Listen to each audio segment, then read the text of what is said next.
December 2025 માં ભારતના નવા મુખ્ય માહિતી કમિશનર તરીકે કોણે શપથ લીધા છે મિત્રો? તો ભાઈ જે છે રાજકુમાર ગોયલજી.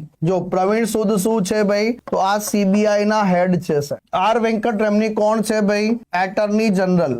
અનુચ્છેદ જે છે 76. સાહેબ પ્રવીણ કુમાર શ્રીવાસ્તવજી શું છે? CVC chief vigilance commissioner. તો જે છે મુખ્ય માહિતી કમિશનર શ્રી રાજકુમાર જે છે ગોયલજી. ભારતના રાષ્ટ્રપતિ જે છે એ શપથ લેવડાવે છે. કેન્દ્રીય માહિતી આયોગમાં જે છે મુખ્ય માહિતી કમિશનર તરીકે શ્રી રાજકુમાર ગોયલજીને જે છે શપથ અપાવડાવવામાં આવે છે. રાજકુમાર ગોયલજીને જે છે શપથ અપાવ્યા બાદ રાજકુમાર ગોયલજીએ જે છે 2 વર્તમાન માહિતી કમિશનર સાથે બાકીના બીજા 8 માહિતી કમિશનરને જે છે શપથ લેવડાવ્યા છે. તો પહેલા રાષ્ટ્રપતિએ ગોયલ સાહેબને શપથ અપાવી દીધા.